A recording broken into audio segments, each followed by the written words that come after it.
Now.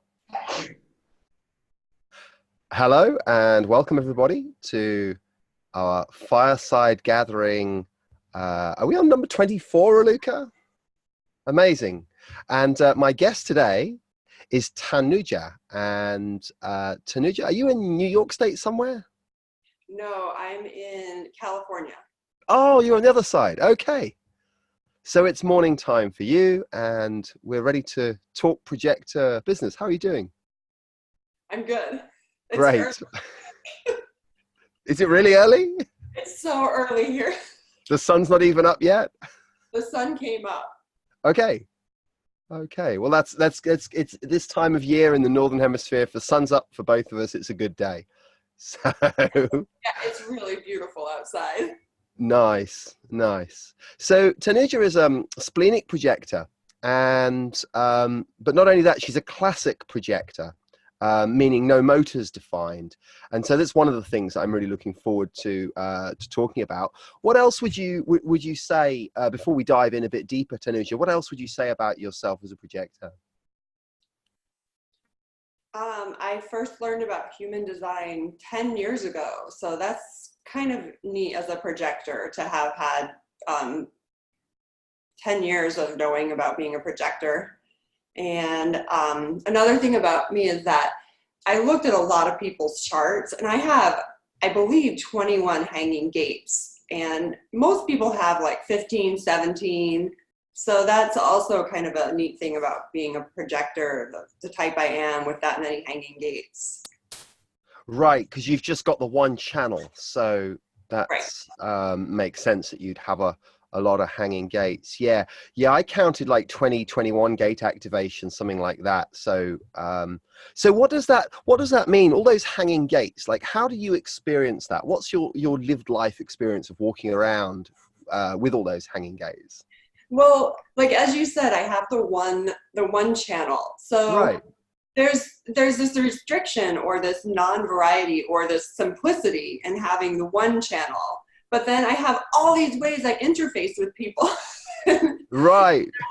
And I kind of think about other people I saw with that many hanging gates, like the founder of Apple Computers, Steve Jobs. He had, I think, 22, and just like how many ways he worked and interfaced with so many people as well, and how that could be a way that projectors also don't, like we're told not to use our energy too much, but just the way that we have electromagnetics with so many people can also be a way that we have to take care of ourselves or protect ourselves, or just know that the first way we interact with somebody can be not the whole way we interact with somebody, because those gates just link us up to people. But we have to remember that we have a purpose ourselves. So that's really interesting because you're single definition. So obviously being single definition, there isn't that sense of like I'm a split definition. So there's that feeling of actually I'm much better when I'm in teams, when I'm working with other people. And of Right. course at the same time, I'm obviously a projector. And obviously, it's good to have time on your own. So it's interesting. It must set up, I mean, I find it sets up a rhythm, engage, be separate, because you're also very open, right, with 7 open centers. So I guess what you're saying is that, oh, here we go, we've got your chart. So we've got the one channel there on the left, which is the 5720, and then all of those other gates that you've got activated are hanging gates, which do you feel that, like, sort of, I've heard them described as tentacles, or like a hand that's waiting to shake another hand, or sometimes I think of them as like half of a bridge that's waiting. Do you feel like a few octopi when you're walking down the street and hanging out, and that you've got all these hanging gates? Well, I'd love to no. hear an example if there's something that you because we can see it on the chart, right? And of course you've got a bit more experience than most of the people we've spoken to. So I guess I'm just really curious as to, do you feel it when you're walking down the street, or is it when you have meetings with people, or do you find you have different types of connections with different people? I'm just wondering how it is. I just love their question. I love it. Um, I'm not a big embracer. So I don't feel like, oh, I want to shake hands with everybody. But there will be, I feel like I have this openness to groups and people where I just, if I'm not tired, um, so like if it's the middle of the day, then I'll feel more like, oh yeah, I'm around people. This is great. And um, and then if it's like nighttime and I'm at a party and I'm just ready to be done, like I don't want to embrace it. I don't want to talk to anybody. Like I just sort of, my octopus tentacles go away. But what else? Oh, people invite me to talk with them. So there's definitely feeling like I'm sensitive so to my surroundings. So there'll be people that I'll just immediately know I don't want to talk to or be around, or they'll try to shake my hand or hug me, and I'll just be like, no. And that's a social situation. And then for work, I work with people as a healthcare practitioner. I'm a licensed acupuncturist. And so it's this whole other thing where like maybe I am embracing them energetically because they come to me more vulnerably. So I just love, I can interface with so many people in my work and be open to them and talk to them about health. And that's just so cool because I feel like I can enjoy so many people, so many types of people, and they're not coming at me in a regular social manner. They're coming at me for help, and it feels nice to enjoy that many people.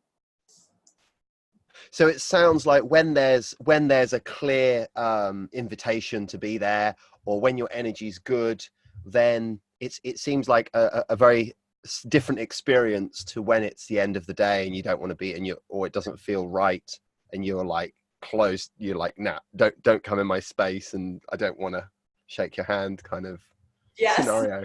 Yes. Yeah, cool. It's really interesting you have that clarity. Has that been something that's developed with your experiment with human design, or have you always had that sense of yes and no with where you're at? Well, I think that human design helped me a lot with that. I definitely in my 20s did a lot of socializing in this West Coast way where like everybody hugs everybody and everybody is coming from a lot of childhood hurt, and there would be people I would feel like, oh, that person's creepy, and I would definitely have to, as a young woman, I think so many young women do, have to say to people like, no, leave me alone, like I don't want to interact with you anymore. And then when I learned about human design, I kind of realized, like, I kind of was able to not take being female out of it, but realize, like, there's just so many ways that people interact that, and just learn more about the refinements of the energetics. And I was also studying Chinese medicine at the time, so it was important for me to know how to have better boundaries, because I had to have boundaries professionally. That makes sense. Yeah. I mean, I guess it's a very. Do you resonate with being very receptive in the open centers, especially as a woman, or? Nowadays, you mean nowadays? Or... Yeah, and obviously how that's come to be as well. But really now. Because you sound really clear. So I think that's something that people are going to, it's very interesting to hear someone who's so clear. Yeah. I think that the open centers that I think about the most with resonating, because they're kind of the most, the ones I think about the most are because I can even think about them when I'm driving a car. Okay. And that's the head and the root center. The pressure centers. Yeah, the pressure center. So when you're driving a car here in California, there's so much pressure to go as fast as everybody else, or to feel that pressure from other people driving around me to go faster. Right. Rage is a big thing. Go, everybody's behind me and wants me to go, or you're sitting at a red light and you have to go. And there's and then so I tend to think about that one because I love how I can think about how I don't have a set speed, and I'm not here to apply pressure on other people mentally or speed wise, or the root center. And so how do I just sort of feel myself as part of a crowd that's moving down the road, and not take anything personally about, and I tended to have always felt like, oh, this person behind me, I feel something personal about them. But really, I've had some feelings lately of just sort of expanding to feel like I'm part of a large group or a large crowd. And it's so cool because it helps me not feel specific pressure to go faster on the road, or it just helps me stay more aware and alert. So that's really interesting, that feeling of actually it's not personal, it's nothing to do with me, it's just the traffic, it's just being in the traffic that Yes. I mean, it's so interesting when you describe it. I can feel like I'm in a car and I'm like, people are trying to push me around. And now I have a defined route, so it's obviously the opposite polarity. And what I've been working with, what I've learned about the open route is it's always in a hurry to be. Where am I in a hurry to be free of the pressure? And what I've heard is that, hey, actually the pressure never goes away anyway. So even if you get pushed into some action you don't really want to take, it's still there anyway. Is that how you feel it? Right. I agree. So you're there in your car and you can feel the pressure, and presumably it's route, it's pressure to do. It's like go faster, and so do you feel that that's kind of pushing you off your center, or making you, it's a force trying to make your foot go on the gas, or do you push back on it or relax? What do you do? Well, my husband has a defined route as well, so I have learned from him, just like don't let that pressure influence your driving safety. And here in California, there's so many people on the road. Like there's always somebody doing what you're doing too. So there's an area of the road where people are going slower. There's an area where people just have to wait for the red light. Like there's always so much going on that that it's easy to just get into the, get into the safer, slower lane if you want, or get into the faster lane if you want, or just watch these people whiz around you if they need to at 95 miles an hour. So it sounds like, from what you're saying, it's like just that bit there, it's just an over pressurized system. So it's just the amount of people trying to get around to get where they want to be. And I guess it's interesting, isn't it? Because without any pressure, if everyone was just floating around, the whole thing might not move. Whereas if there's too much pressure, there's angry road rage. I'm sure there's plenty of crashes and stuff. And so I guess it's like, it's not pressure's good or bad. It's like, it's working with what's there. So I mean, I know both the times when I've, I seem to have a habit of failing driving tests and motorbike tests the first time and passing the second time. And both of the times when I mean, I was just young, but both of the times where I fucked up was like someone was pressurizing me, or I felt like I was doing the wrong thing by someone else. And of course, that made me less resourceful. And I did some dumb things, which obviously I failed my test, trying to pull away in third gear. What's that? I failed my first driving test too. Yeah. So that's a nice practical application of being aware of the open route center as you're driving. And so you let's just recap a little, because we know a few other things about your chart. We've got your obviously, learning to wait for the invitation would have been part of your journey. Your splenic authority, 5-1 profile, and you have that channel to 5720. You've got the left angle cross of distraction, and of course the the totally open head center. Um,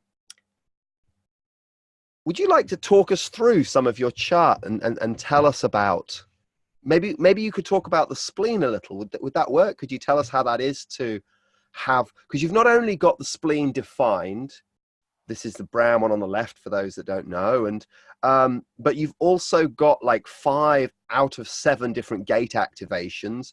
3 of them are conscious and unconscious, so you've got a lot of energy around the spleen, like probably a third of the gate activations.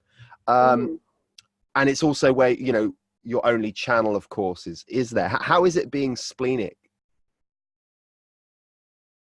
Well, when I first learned about human design, in that first few months, I did a reading, and you know, she sat in front of me and said, "You're spontaneous and light," and I was like, "What do you mean?"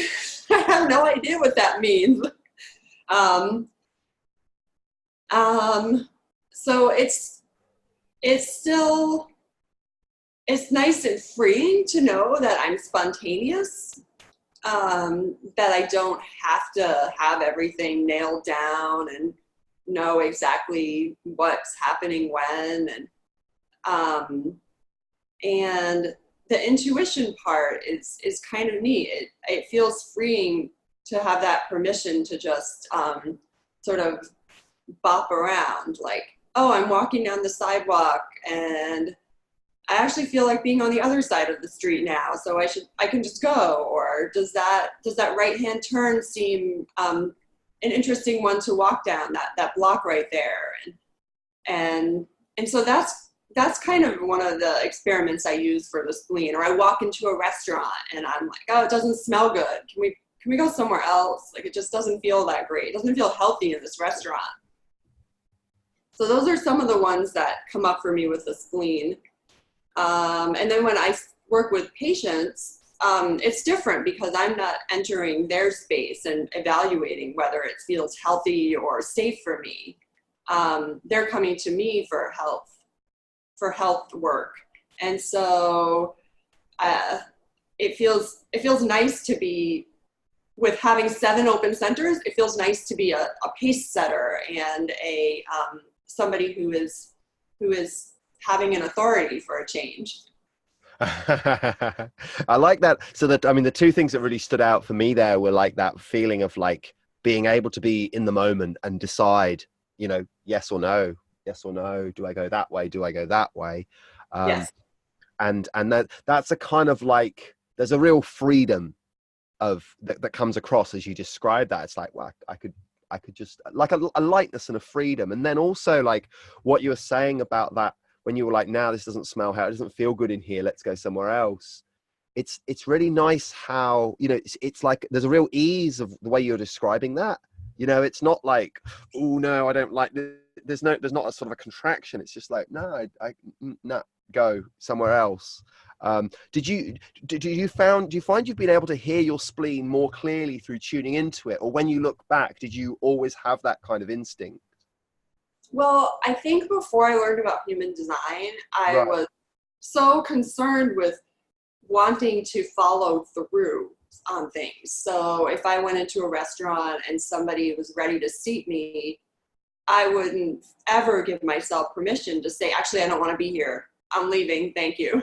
I'm out of here. So the human design gives me permission to listen to subtle things that I notice. Subtle, like, oh, I don't like the smell in this restaurant, and be able to just give myself permission to pivot, Nice. turn around. Yeah. And it's great. It's very nice. So it sounds like that was probably already there, but it was kind of, you weren't able to hear that little whisper of the spleen because of the conditioning of, you know, whether it might be the open emotional center, avoiding conflict and truth, I don't want to upset that person, or whether it might be the will that you feel you've made like a promise or a commitment that you don't want to then say, oh no, I'm not going here. Whereas, I mean, I don't know, I could hear it so clearly when you were describing it, the ease. It's not like there's anything that could be argued about, or that could be, anyone could be offended about. It's just like, well, actually, this doesn't feel right for me. Right. Let's go somewhere else. Yeah, I think a lot of people have to use excuses. So people have to use excuses to justify their shifts or their changes. Right, right. And they're thinking, will the other person accept this, or is it acceptable, or will they be upset? I don't want them to be upset. And it gets complicated, whereas the truth is usually simple, isn't it? Like, just, it's not right for me. Right. Yeah, they're worried about the other person getting upset, and they also might Mm. have to make their own scene or their own like upset reason. How do you mean? And oh, like they might walk into a restaurant and be like, "Oh, you don't have a menu this second. I'm leaving," or like Ah, right. So they'll look for some kind of justification for why they don't want to be there. yeah. Or they might like have to exaggerate how gross they think it is in order to give themselves permission to leave. And I feel like human design just I gives them see. more Yeah.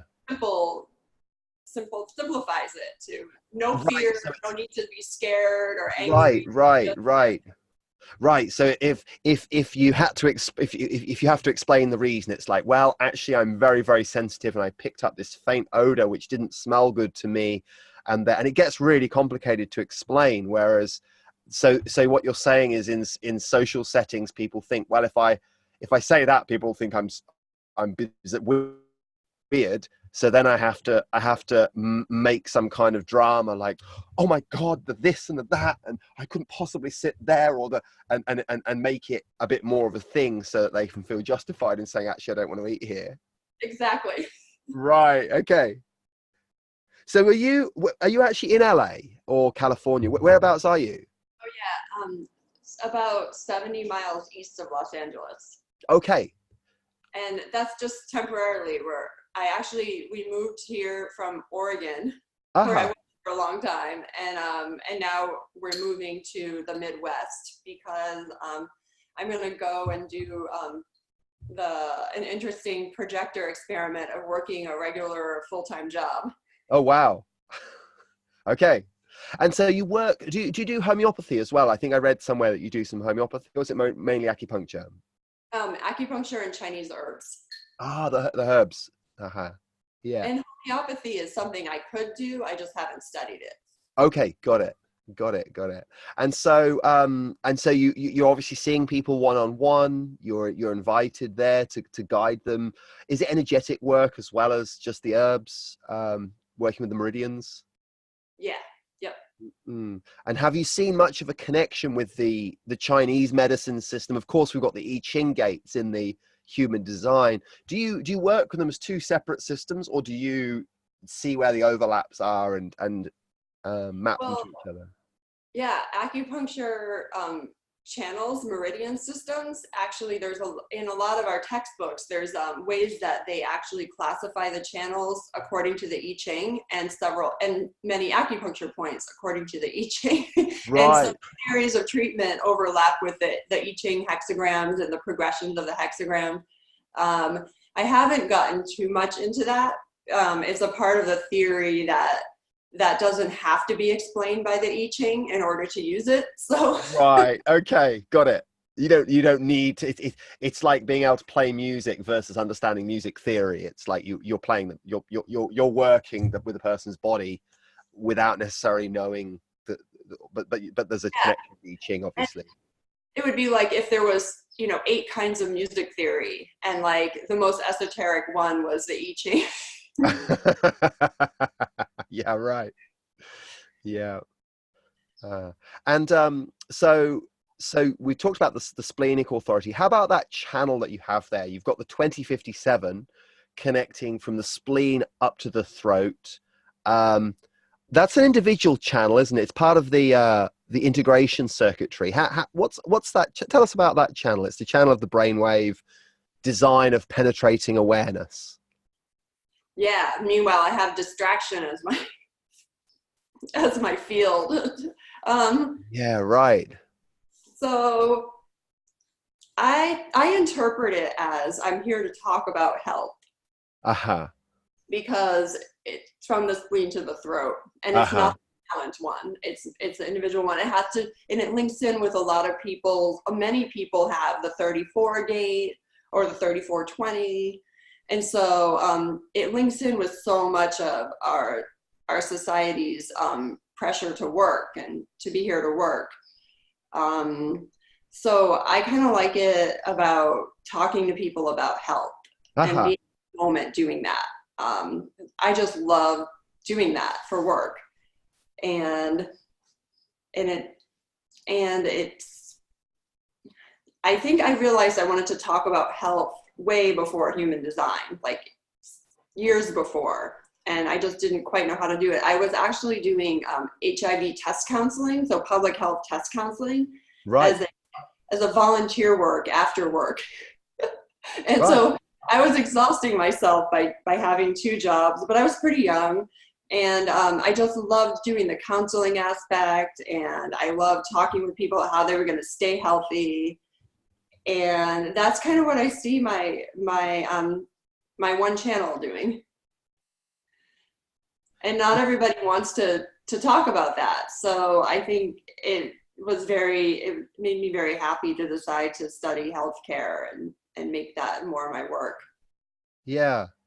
Yeah, I mean, it's such a nice, simple way of explaining it. You know, it's the spleen to the throat. It's that direct connection, and yeah, that's a very interesting circuit. That one that's shaped a bit like a K, isn't it? Because there's 4 different gates. It's the only, for people who haven't come across this before, it's the only channel or set of different channels where there's actually, I think there's actually 6 different channels that can be possible there from those 4 different gates connected in different ways.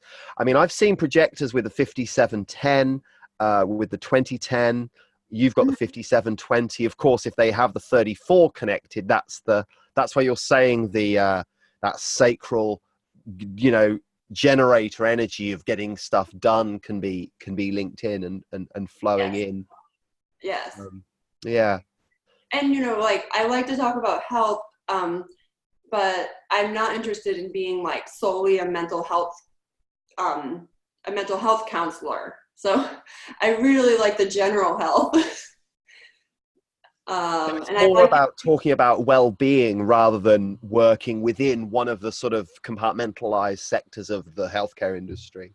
yes. And then people sometimes laugh about how much I like the needle part, because that's a projector. We have that whole like pointy focused aura. And then here I am loving using acupuncture needles and getting down to the point of things, and I have this kind of softer healthcare that doesn't force me to do the 5-10 minute increments like a doctor in the United States. But I'm still like I really want to get people on the table and do acupuncture and put pointy things make them feel better. Do you get And them to do you check in if there's an invitation first before you start popping the needles in? Do you feel sometimes they come to you but they don't actually really want the needles in, or? well, so it's a big deal for people. Like some people they're fine, but other people they're like, just when I meet them out in public, they just, oh, what happened? I went to some place a few months ago and I was buying something from a guy off Craigslist. So Okay. just like a $20 item. And I was like, yeah, I do acupuncture and Chinese medicine. And he was, oh, it's so scary. Ah, and he was like, traumatized and freaked himself out. And I was like, I hate talking to people like that, because Yeah. I want to be able to Yeah. help people. I want to be able to focus and do something. Yeah. And so if somebody comes to my office, they pretty much know what they're getting in for. They sign their consent Right. forms, and we talk through what's happening and how I help them, and then what they need, and we help them. But that's actually a really nice, that's a really nice metaphor, isn't it? Because, a lot of people in the world don't like acupuncture. People faint when they see a needle. There's some people just don't like acupuncture.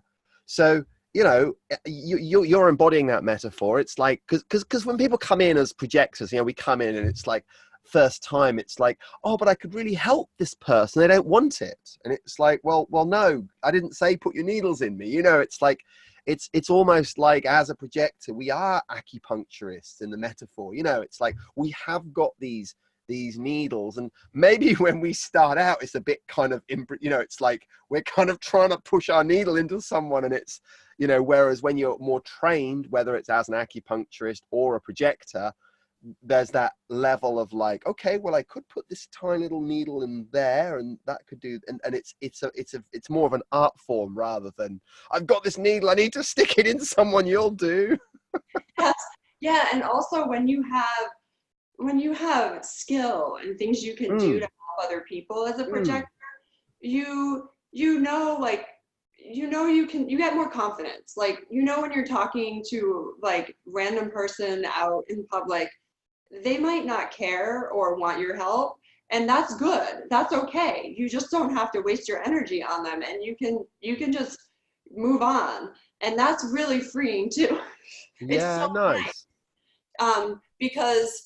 because then you have this recognition by the right people, and you've helped the right people, and the people who don't want your help, you realize like over time, like maybe they'll want my help, maybe they'll want some other help, but you don't have to worry about it. And when you're a projector and you're wondering what you can possibly do to benefit the world, it's frustrating because you want to help people. And so all those, totally.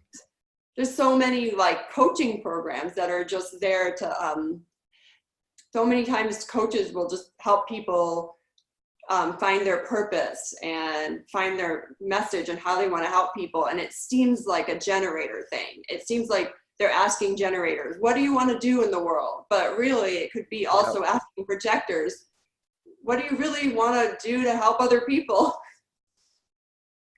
Yeah, it's really, it's again, it's really nice hearing that like splenic thing, that, you know, you have that clarity of I mean, I think anything we can do as projectors to not take it personally is, and it's so funny, I find it like, I'm so perceptive sometimes, like, and I think a lot of projectors are like this.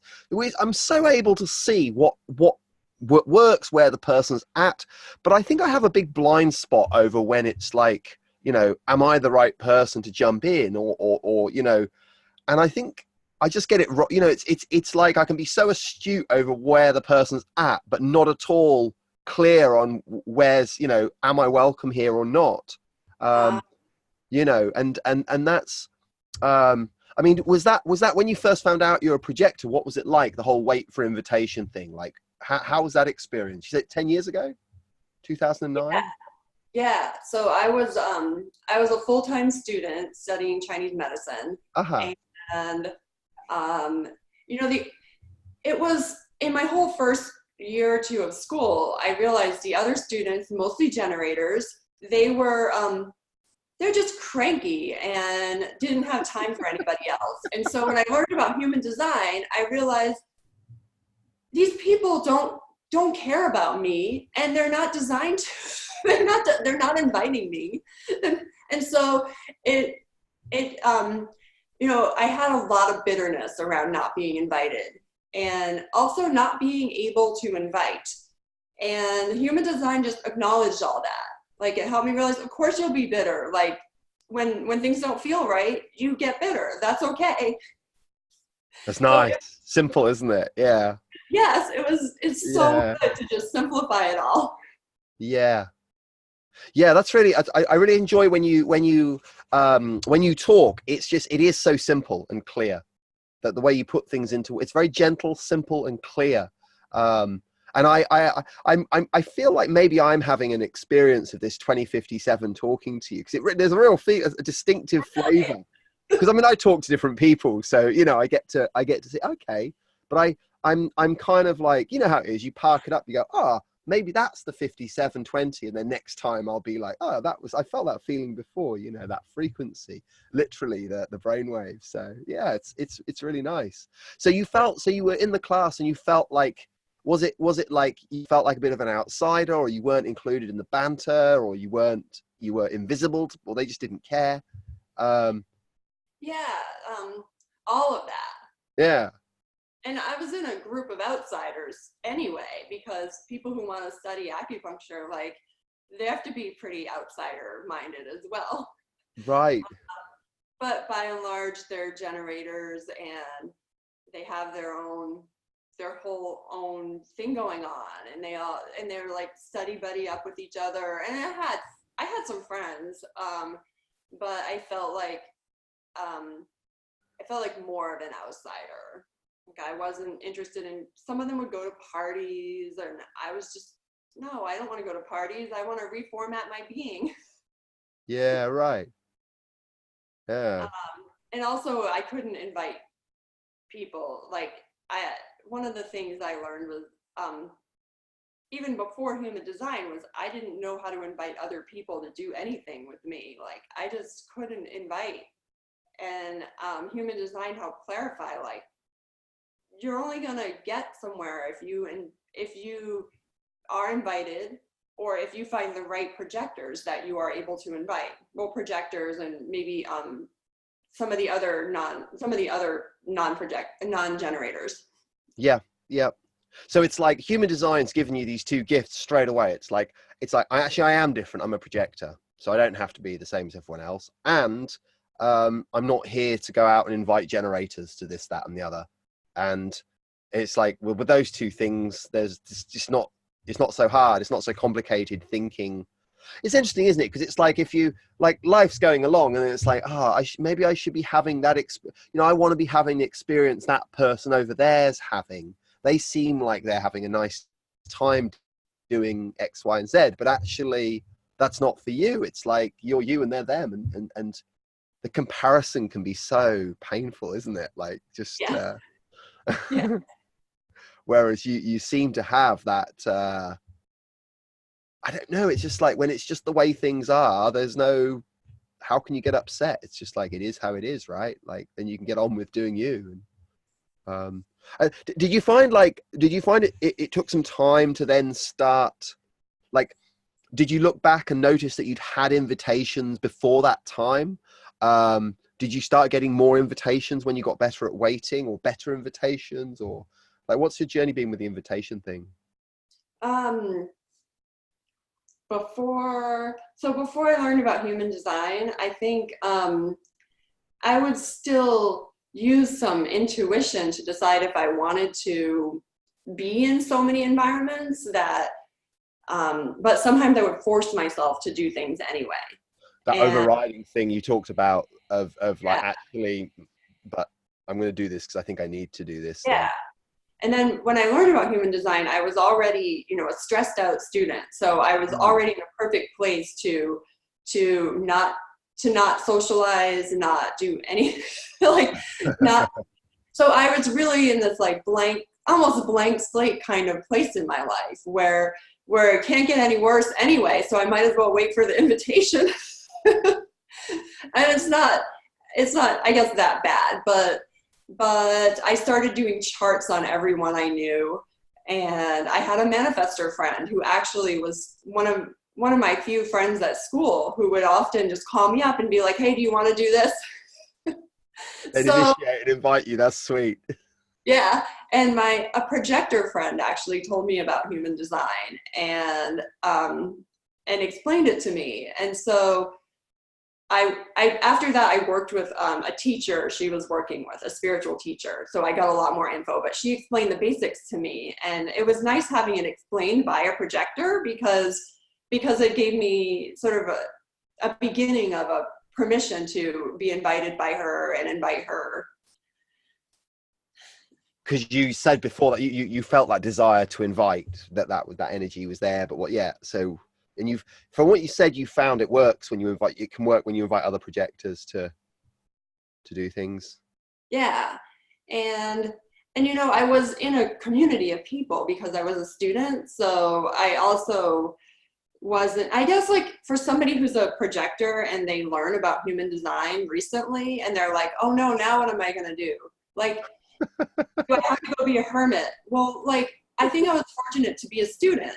So my advice to them would be, like, if you really feel like you need to drop out of everything, like, still, like, do something regularly, like once a week or more frequently, just so that you be around other people and see how you interact with them and watch them interact with each other, and wait for the invitation but try to notice what those are so that you can really be doing your experiment. Because if you just go live in a cottage in the country and don't talk to anybody for the next month, you won't actually be able to experience how you are around others, and that's part of the whole human design.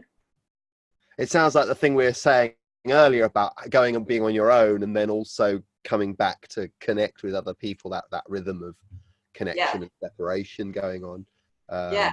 And watching them interact and feeling their auras and feeling how it all goes down.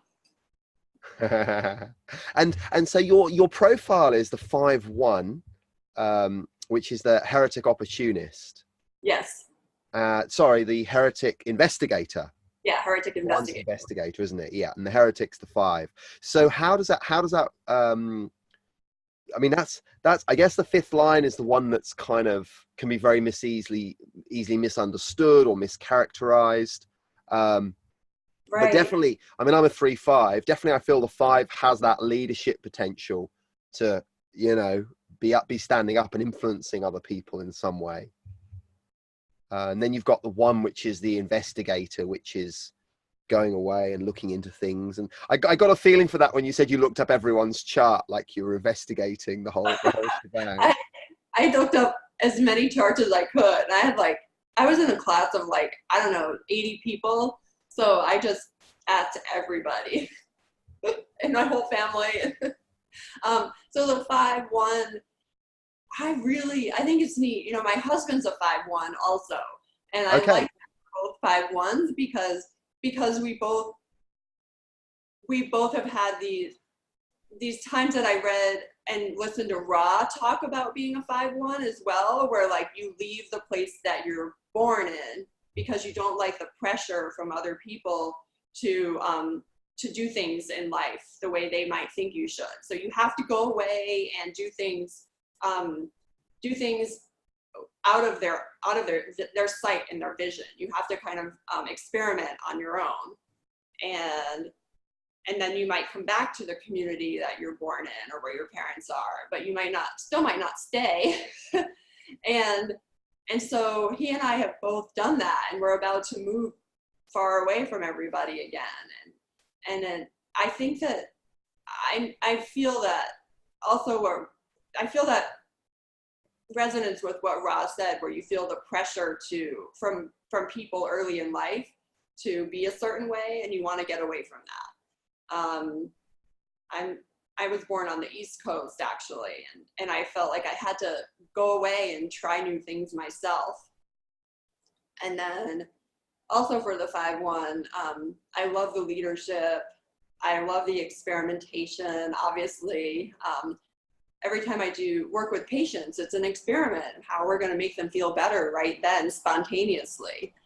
But I get to use this cool investigative knowledge of a system of health to work with people right then, spontaneously in the moment, and sort of lead them and train them in better health.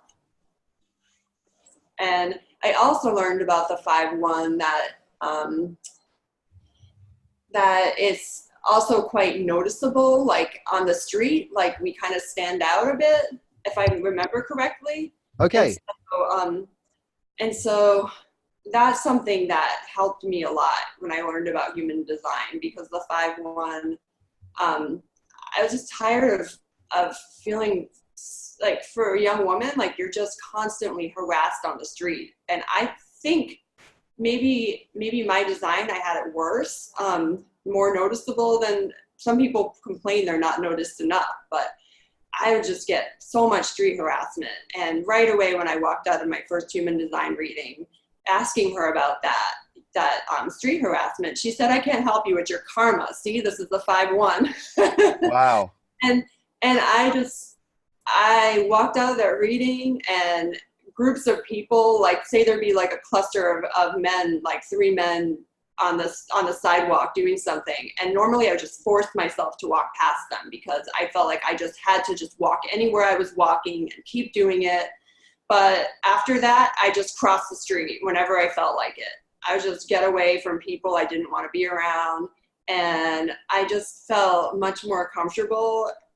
My level of street harassment went down so far. Wow. So you just started to listen to your spleen and just like move around the way your body wanted to move around when you're going from A to B, rather than your head saying, you should go this way because it's the shortest way, you're going this way, you shouldn't have to cross. And it's like, okay, no. And so you create a totally different reality. Yeah. And so when you were asking me earlier in this interview, Yeah. how do you interact walking down the street? For me, it's been so much about like, just that spontaneous, like, do I really want to be there? No, I don't. I'm going to walk over there. And maybe other people's, maybe I have unseen tentacles or have had them, but for myself, like maybe I had my own energetic things that were pulling to people. And so they would harass me or just try to talk to me. And now I feel like so much more comfortable because I feel like I understand, just more comfortable navigating and not having to get myself into situations that I don't want. It's so powerful because it's like, I think a lot of people get stuck on the level of like, this shouldn't be happening, or it should be like this, or it should be the other. And it's like, just in a practical sense, like, it's like, I don't want to go down there. I'm going to cross over onto the other side of the road. People are how they are, and I might not like it, but you're there to do you and look after you and do what your spleen says, and that's Right. super powerful. Yeah, Right. yeah, really clear. So that's like so many different things about the 5-1. I just love the Yeah. 5-1. Say it again. Oh, I just love the 5-1. Right, the 5-1. Yeah, yeah. And it's nice knowing other people with a 5-1. Like I had a friend who's a manifestor who was a 5-1. And it's neat just seeing how the 5-1 plays out from in all these different types. My husband's a generator who's a 5-1. Yeah, right. And what type is you say your husband's a generator? Yeah. Yeah, yeah. So you get to see that comparison. So the 5-1, yeah. I mean, I guess there's a lot of reasons in human design why people might notice you or put their focus or their energies on you, and also not only that, but why you might feel it, right? So you've got 7 open centers, which means that you're going to be feeling a lot of things. You've got, like you said, all those different gates that are going to be unconsciously or consciously interacting with other people's electromagnetics as you're walking along. As a projector, you're here to see and be seen. And then you've got the 5th line, which means you carry projections. So whatever they see, they see stuff in you that's obviously nothing to do with you, which I guess you've had a lot of experience with people yelling it out, so you get to know what's going. Yeah. You can hear it. And that's another thing, needing the invitation to be very clear. So I don't hear well. And Okay. so it helps to know, like, the invitation can be clear, but it doesn't have to be the level of yelling it out harassment. It can just be that it's all right if I want to notice the invitation, or if I really if I just want to get away. Yeah. Okay. Yeah. So I guess if if someone sees an attractive projector walking down the street, they might want to actually go to them one-on-one and say, "Hey, would you like to go for a coffee?" rather than "Hey," or whatever they might shout out. Not a great way to invite a projector. Right. Yeah. It's better to talk with them about something unique about them. Mm-hmm. Them in an environment where there's something cool to talk about. Yeah, right. So I guess it's a difference between feeling like harassed or feeling seen, and either way, because either way you're the focus of someone's attention and energy, aren't you? Whereas it's like, is that person seeing you, or are they just projecting shit onto you? Right.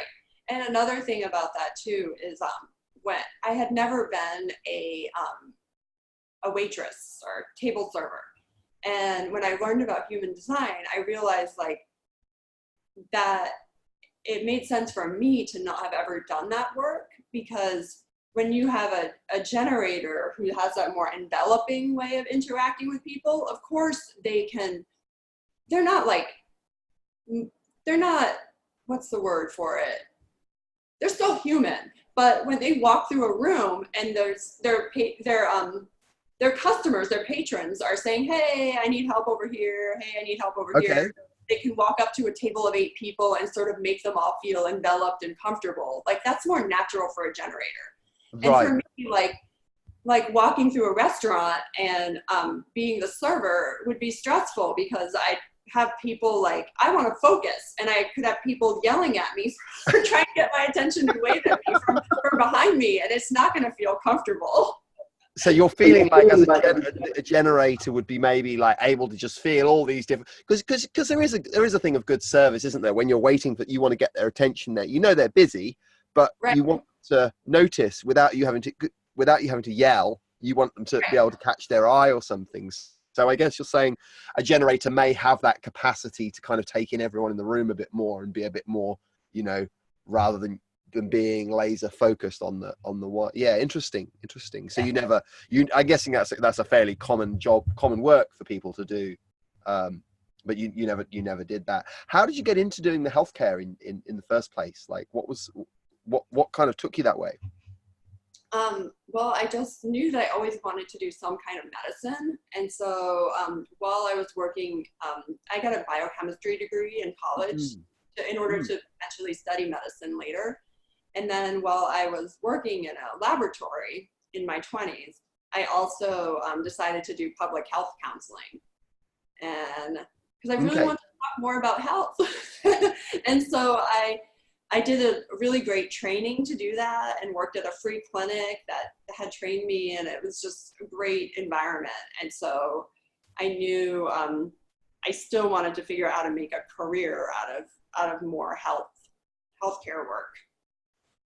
And it was difficult to figure out what kind of medicine I wanted to study, because I wanted something that was able to help people heal at the root cause of why they were having problems, the root cause of their illness. So, excuse me, I did research and interviewed various people about their work in healthcare. And somebody ended up saying to me, why not Chinese medicine? It's a whole system of health. And that just got me. So I think projectors, but there's probably a lot of generators too who like systems, like astrology. Right. People in my Chinese medicine school like astrology. We just like systems. That's definitely a projector thing, isn't it? Yeah. And so it just really spoke to me even before I knew about human design. Yeah. Yeah, it's such an interesting thing, isn't it? Because you've got that awareness of the whole person, and then that like pinpoint focus of like going straight into that acupuncture point. It's such a projector metaphor. I'm really enjoying this aspect of it. Now, I was doing a bit of research into your incarnation cross. So you've got the left angle cross of distraction. And as part of that, you've got the 56 and the 60. And which are the other two? I don't know. Here. Let's see now. So we've got 56, 60, and you've got 27 and 28. So I know 28 because it's the risk taker, and it's part of the channel of struggle on the spleen there. But I did look up about the 56, and it was talking about being a channel of storytelling. And that was very interesting of like, it doesn't really matter if it's necessarily true or not. It's about telling the story, and that story being something that will people enjoy listening to. So Ra was talking about, like, you probably read this at some point, but he was talking about the right angle cross of laws being all about, the way things should be. And then I got onto the 5-1 with the left angle cross of distraction. And it was basically saying that if you're in some society where these are the rules, these are the laws, you're supposed to be doing this and that and the other, but actually you're the one who's a bit of a rebel, who's like saying, nah, come on, let's go and dance in the when dancing's not allowed. Come on, no one will know. Let's go and have some fun and distract ourselves from all this oppressive stuff and go and do something fun. So that was what Ra was saying with the 5-1 of the left angle cross of distraction. Yeah. How is it for you? Well, I've always been wondering what the cross of distraction is about, because I can see some of the other crosses are clear archetypes. Right. But they name the cross of distraction like the cross of the jester. That's the nickname, is it? No. Oh, okay. I wish it was. It would help me see an archetype for it.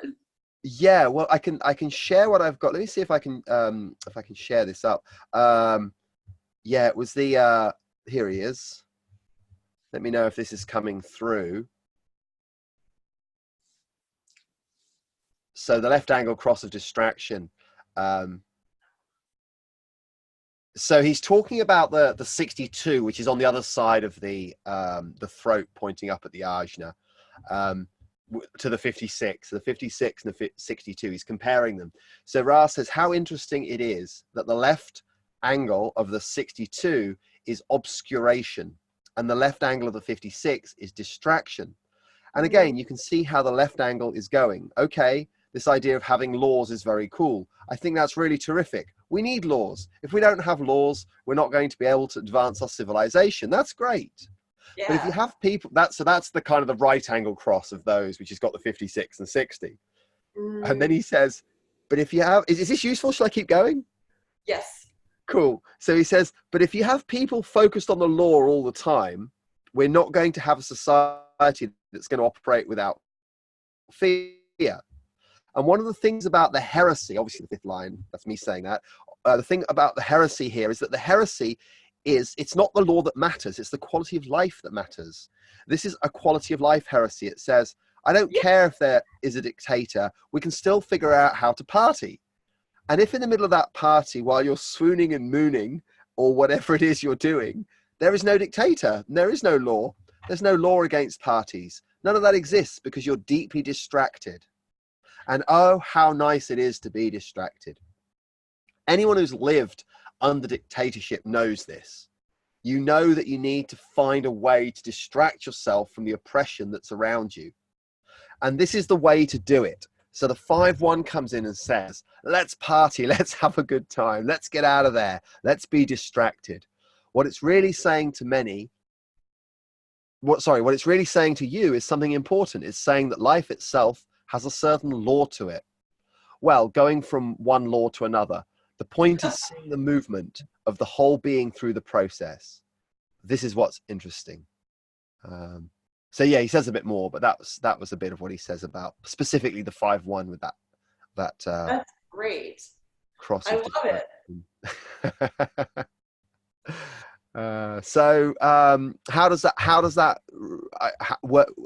resonate? Like, are you like a rebel that gets people dancing on the tables when no one's looking? Well, I think it's more for this. For me, it's what speaks to me of this is that we have these laws about how our bodies are put together. We all are, we're restricted to our structure and the rules of being in a body. But when help people heal, like, let's party, let's do it a different way, let's shake it up a bit. And often what's happening when you have herbal medicine treatment and acupuncture is that you're not going to dissolve and like come back together like a transformer. You're going to actually you're going to internally have this dissolution or this shift in how you are. Right. That's going to be a little party for you. And then, but you still retain that structure. And so you're still living within this dictatorship, but you're having a party, you're dancing for a little while, and then you can work within that dictatorship a little better. Yeah, that's super cool. So it's like the rigid rules of like how this should be according to medicine or something like that. It's like, people, I often hear this from people who get like a diagnosis with a certain illnesses, and it's like, you're going to die. And it's like, well, maybe we're all going to die sometime, but maybe I'm not. Or, like maybe to distract someone from that diagnosis could be very powerful, rather than their focus going to be, I'm going to die, the doctor says I've got a month. And it's like, okay, well, what do we need to do to, let's distract you from that. What do we need to do to help you to have the highest, best life right now? Like, how can we create some ease here? And I mean, it seems obvious to me that if you're focused totally on, I'm going to die, I'm going to die, I'm going to die, versus if you're distracted onto, hey, let's work together to find out ways I can be as healthy as possible. I could see that just those different focus, that different focus could make a difference. I mean, you've got you're very open, aren't you, in the head and the ajna? Right. I think you just got the one gate, haven't you? Right. Yeah, that's pretty open. Oh, you've got two gates. You've got the 4 and the 17 up on the ajna center there. They're both collective, but a lot of white. So I can't entrain people in how to think. Right on. Yeah. I tell them about some rules, some theory about how their body works, and then help them to just allow their bodies and their minds and their beings to relax a bit. Yeah. Health's in the body, isn't it? Health is in the body, not the mind. It's right. And you're not here to give someone a mental trip. You're open up there, so you're here to help them to guide their body to health. It's perfect, isn't it? Right. Yeah. Some people, I know one woman who I worked with in Chinese medicine. She has the same 5720, but she has some head definition, and so she can talk to people a bit more, maybe, and train them in how to think about their health as well. But for me, it's more like, here's clarity, here's simplicity, which I like. Yeah. I mean, as projectors, we can have different things. We can have 3 different centers connected to the throat, right? So obviously we can't have a motor connected to the throat. So we can either have, the ajna connected to the throat, which a lot of mental projectors have. I have. We could have, we can have because I often notice a difference when I'm talking about things. I think I'm fairly logical, because I've got the cross of explanation. I've got the 23, 43. So I notice this kind of quality of when I talk, it's very logical. And then most of my friends I know that have got the all self-projected projectors obviously have the throat connected to the G, and it's like they don't make sense like I make sense, but they're much more interesting to listen to somehow.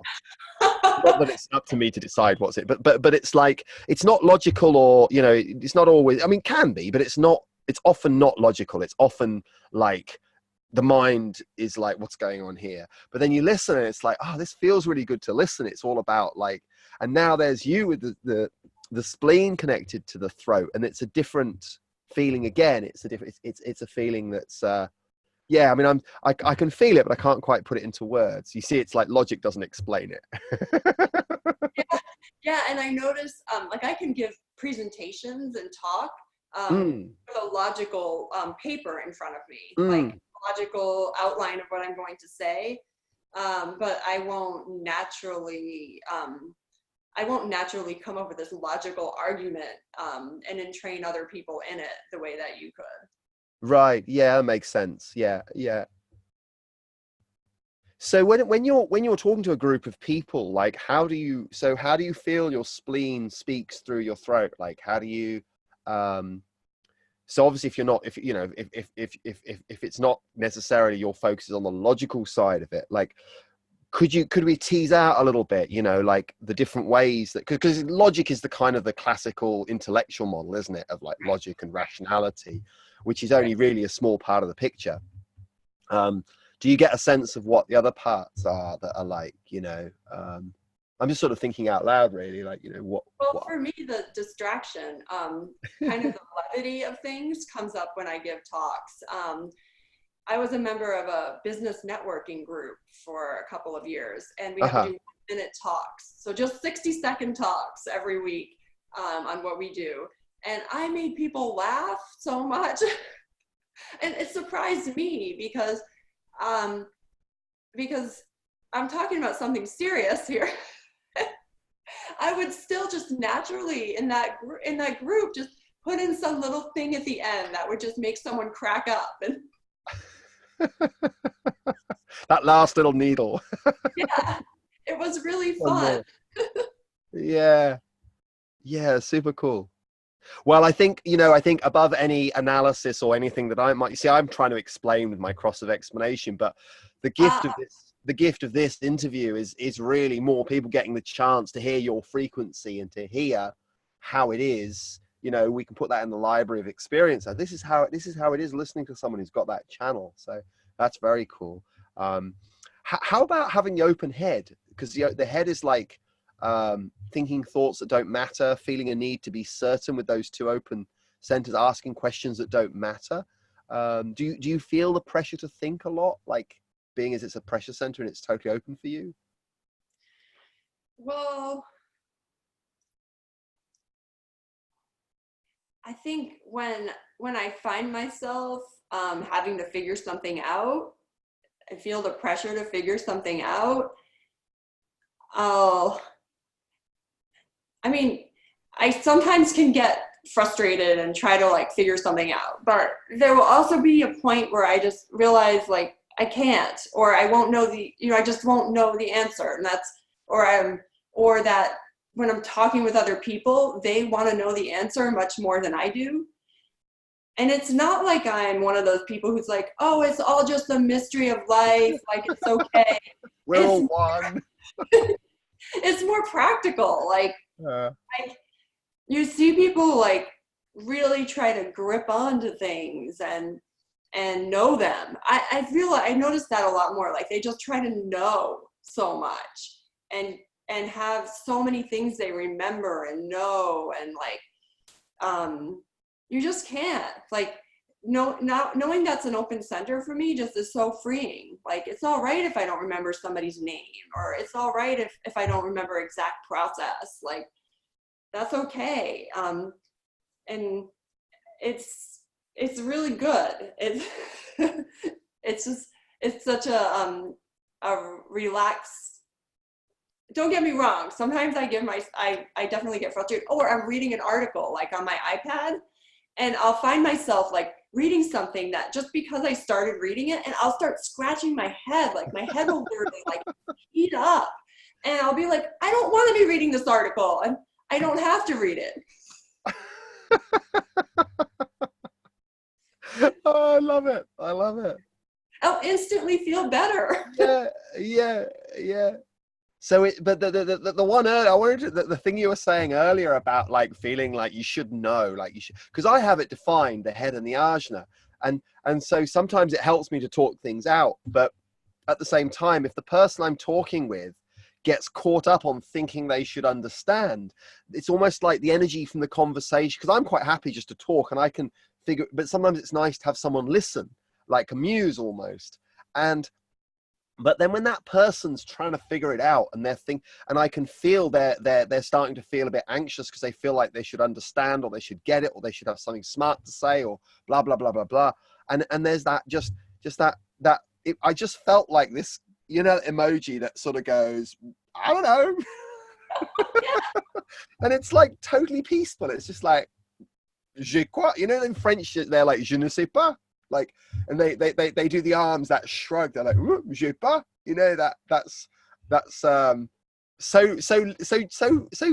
much ease, so liberating. So like, hey, I don't know, and I don't feel like I need to know. Right. And then when you can even make this gesture to them, like you can add some levity to it. Or to remind them. Hey. You can distract them with your arms. I love it. Yeah, that's a really nice little thing for anyone with an open head, and possibly the ajna as well, where they feel they're putting, whether from outside there's the pressure to know something or think something or have an answer or figure it out or have something smart to say, just that nice big shrug of just like, well, actually, nothing. Right. Nothing there. Yeah, Raluca's saying she enjoys that gesture as well. Oh, cool. She's open up there too. So cool. Yeah. And how do you feel? How do you feel being a classic projector with having no motors? Obviously, no. Obviously, we talked about the root. Obviously, no sacral. You mentioned a few times about how you used to think you should finish things off or get things done, and then also obviously having no emotional definition. Right. Having that undefined. Yeah. How is all of that? Yeah. None of it. I used to feel like, oh, I'm so weak. This is terrible. I can't do anything. Mm. I don't have any strength.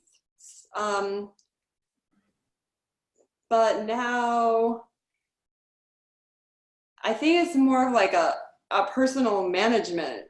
Like not, I know people, I think they talk about like energy management, but it's more of like a personal management. Like if something emotional happens, like realizing like it's not necessarily my deal. Like I'm not necessarily running that, and that it Could you doesn't say that again? It just broke up a little. You said it's not necessarily my deal. It's not my, like Yeah. I didn't generate it. So if I feel it, I think when I was a kid, I really thought like if somebody feels something that they'll always feel it. I can't change. And that's traumatizing to think that emotions will like never go away. And so it's to have no emotional definition is nice because I can realize like you can feel something and then let it pass through. And if you're feeling it in a bad way, it's a bad environment. So human design really helps simplify as well there. Just that I'm not here to set the tone of emotion. I'm not here to set the tone of work. I'm not here to apply pressure. I'm not here to set the tone of how people like promise things. Or it's kind of frees up to let me do what I do well and like what I like doing.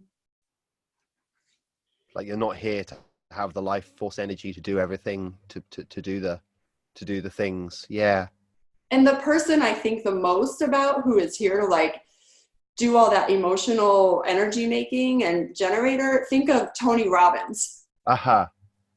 This guy says that he gets in a cold plunge every morning to get his motors going, basically. And he jumps into a cold Yeah. pool.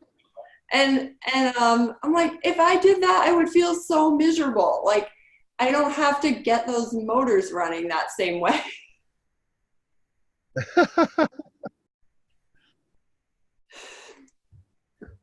And it's Yeah, just, he's all about getting pumped up, isn't he? All about building yes, up the energy and cranking it up.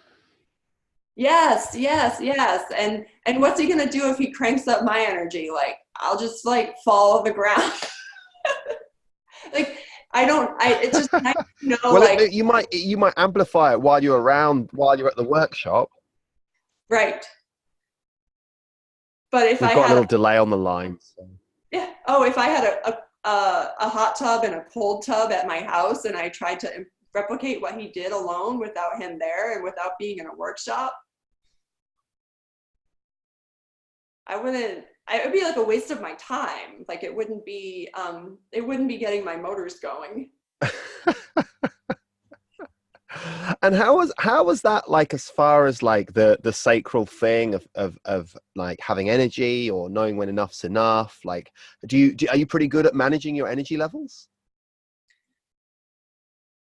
I don't know. I hope so. I think. I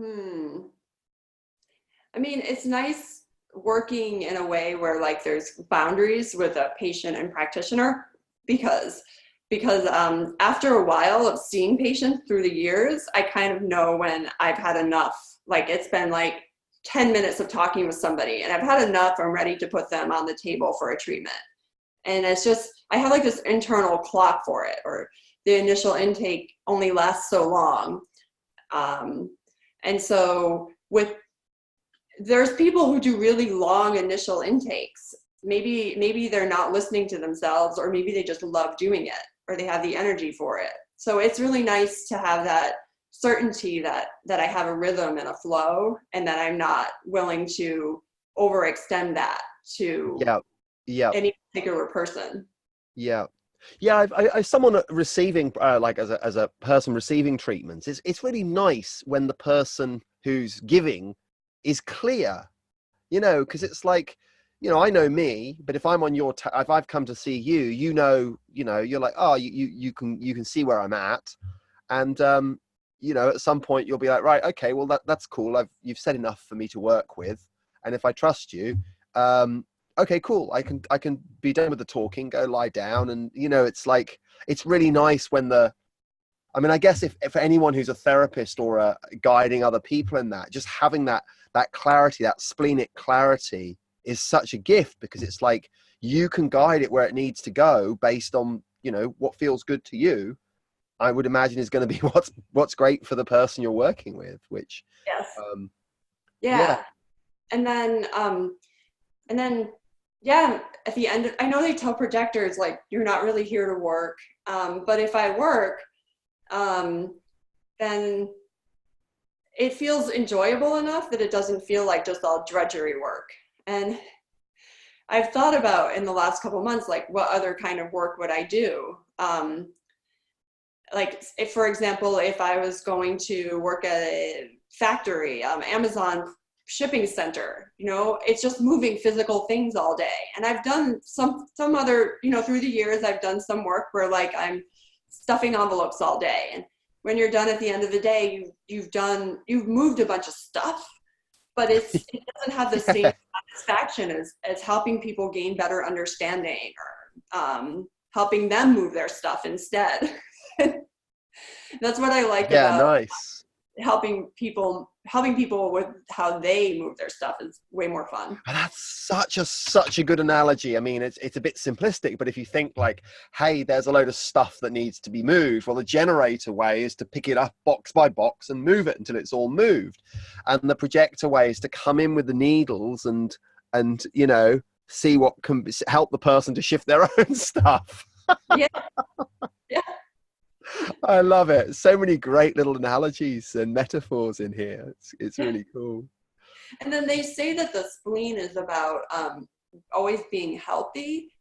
Yeah, I mean, it doesn't feel like I easily get sick from working in this way that I enjoy a lot with people. Right.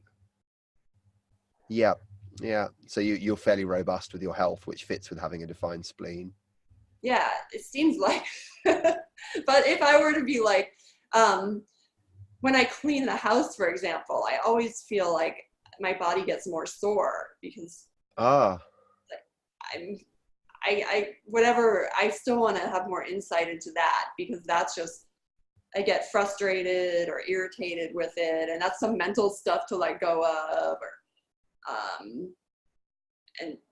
but when my mindset is really good, like maybe even if I'm cleaning the house and I'm like, oh, I'm excited that I'm cleaning, then I'd probably feel better doing it. And when I'm working with people, I feel excited that I'm doing it. Yeah, it seems really key that it's the kind of energy that goes along with what you're doing can energize your, it's like if it's an alignment, you'll have plenty of energy to do it. If you're out of alignment, it's going to be a bit of a struggle to do that. And I mean, whatever design anyone is, I think that's really true of whatever type someone is or whatever authority they are, when they're in alignment, when we're in the groove, it gives us more energy. And when we're out of alignment, it sucks the energy. And it's I guess it's just a gift to have that clarity on that's probably the thing I'm enjoying the most about what, hearing you, is how clear you are. Yes. And also in your communication, it's like, well, you don't, I'm an energy projector, so I've got a bit more, possibility to have extra energy to not be, quite so frugal with the energy, but it's just such an efficiency of it's like it's like if you don't have those motors, it makes sense that you'd just be smart with how you use your words and your energy and your time. Yes. Yeah. Yeah. Hopefully, right? It Like, really comes across so clearly. yeah. When you feel like you have some more energy to use, how does that manifest for you? How do you have that? Where does it come from? I can sometimes, like, I have motivation need, so I can quite often feel like if something needs to get done, physically I have the strength. And I've got a background in fairly high level endurance sports as well. Um, but with that, I noticed that whenever I was at my best, I was just training spontaneously. Whereas when it became too structured and rigid and I had to do certain sessions, it didn't work as well, which fits with being an energy projector. Um, but yeah, there's definitely times when, I mean, I can, if I'm loving what I'm doing, I can do bigger days than some generators, you know, in terms of the moving stuff around. But I like to be very efficient, you know. It's like I like to find the most efficient way to move my body from there to get it done. I do a lot of stuff with boats and moving boats around and cleaning and preparing and those kind of things. So, but there are other times where it's just draining because it's like there's no energy and the when my guests are turning up, I love it when they message me because I feel like I use that root motor to crank that up, and it's like, great, they're coming here, I've got my motivation need, so I've got like an hour and a half to do 2 hours worth of work, no time to mess around, I need to get this done. It seems to work that way. Cool. But there are times when I get stuck feeling like I really don't want to be doing this. Get me out of here, but I've got no choice. I have to do it. So that's Yeah. something I'm working out of my life, you know? Yeah. And like, I think there's all work has some aspect of like the drudgery part. Yeah, it'd be interesting, wouldn't it, if there was no money and no one ever had to do anything they didn't really want to do, you know, which would be the jobs that would with empty seats, and which would be the ones where people were queuing up to do that work. It's very interesting. Like, I don't know, like, yeah, I mean, it's just like, how can we imagine a world where all the generators are using all their life force energy doing stuff they really want to do, and they're like waking up in the morning going, you know, Yeah. off to Maybe work I go. Hey ho, hey ho. maybe that's why they invented prayer, so that people would be like, all right, I'm going to go tend these fields and grow food, and it's going to feel really good because we prayed about it. Maybe. Yeah, I don't know. Yeah, but I'm just curious about what would be the jobs that.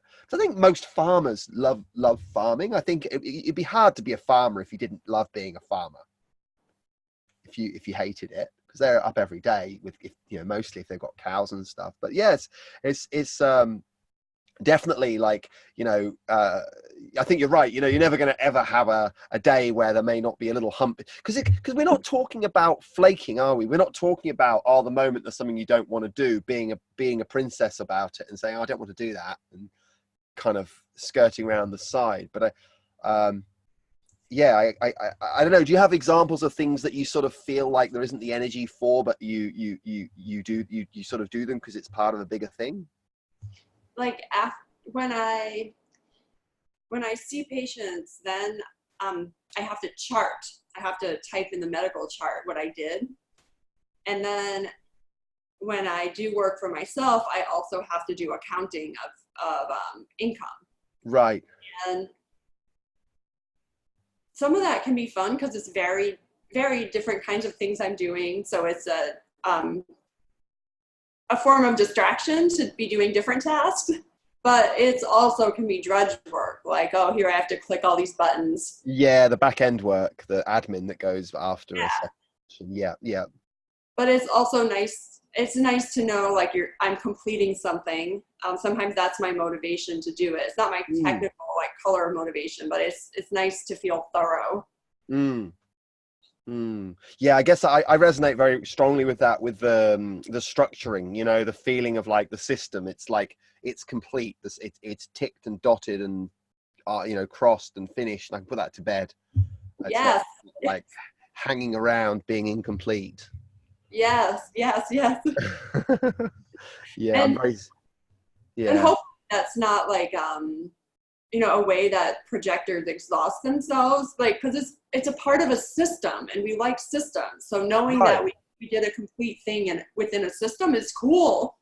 Right. I think it depends on having an efficient system. It's like if you go gardening, at the end of the day, you clean the trowels and forks off. You know, you clean the tools, put them back in the shed, which it's kind of, it goes with the job, doesn't it? Yes. Rather than just leaving them out in the rain or kind of, there's a certain sort of rhythm to it. There's a certain kind of beginning, a doing, and a completing, which definitely I find, there's some satisfaction in that. Yes. Uh, For the satisfaction. Feeling yeah, satisfied about our work. yeah, yeah, yeah. That feels good. Um, cool. Well, is there anything else you wanted to say about your chart that we haven't talked? I think we've been quite thorough there. Is there anything else you wanted to talk about? I think that's it. I really appreciate that you also looked at my cross, because that had always been Mm, kind of an odd thing for me. mm. Thank you for that part. Yeah, it was a new one to me, so I was really curious. I'm like, what's this cross of distraction all about? I never looked that one up before, so I was like, okay, I mean, that's the cool thing about for me. This is like a big study group. You know, each week I'll learn about a new incarnation cross or one we've done before. So that's real fun. We have had a few other 5/1 profiles, so we'll be nice to be able to put yours up again. Yeah, we're going to sort them out by profile as well, so we can see who's what. But besides what, it's almost dark here, so it might be a good time to sign off. It's pretty dark. It gets dark very early where you are too. Yeah, Uh, yeah, it's nearly the shortest day. So. yes. Yeah, I really appreciate that you're doing this project. I had listened to at least a couple of them before, and I really liked seeing the different perspectives people brought, and so thank you so much for having me on here too. Oh, it's really been fun. It's been a really nice light conversation. I've really just enjoyed, and it's nice as well to have someone who's been in the experiment a bit longer, because I know there'll be so many other people who are new who'll hear it, and there's like you just hold that sense of like for me, I'm feeling a bit of relief, but there's a sort of ease and acceptance with it. It's like, it's like not needing to fight with how you are, because I think sometimes people they're like get disappointed when they first find out they're a projector. It's like, oh, it's tough, I'm not going to have energy, might not have money, and blah blah blah. But it's actually like, hey, the sooner we can get on with just accepting it, then we can get on with being us, rather than trying to be someone else. And the examples you made were so clear about, I used to think I should keep walking down that side of the road, or I should be seated because I've turned up at this restaurant because I had a reservation, or so power to you with your clarity with it. Yeah, Yeah, brilliant. I'm so glad if some other people gain some clarity from that. I love Oh, it. I know very much. And, we always know that for every one person that posts a comment, there's probably 20 people that also found it really powerful that didn't type a comment. So, and then that's nice because it feeds energy. But it's super cool the way people have said, that they enjoy listening. And, if there's one or two people that are enjoying it, then that's enough to keep it going. And we're going to, we've got a few other plans. So, but thank you. And yeah. I'll see you around. Yeah, thank you. All right. Have a sweet day. Bye for now. Bye.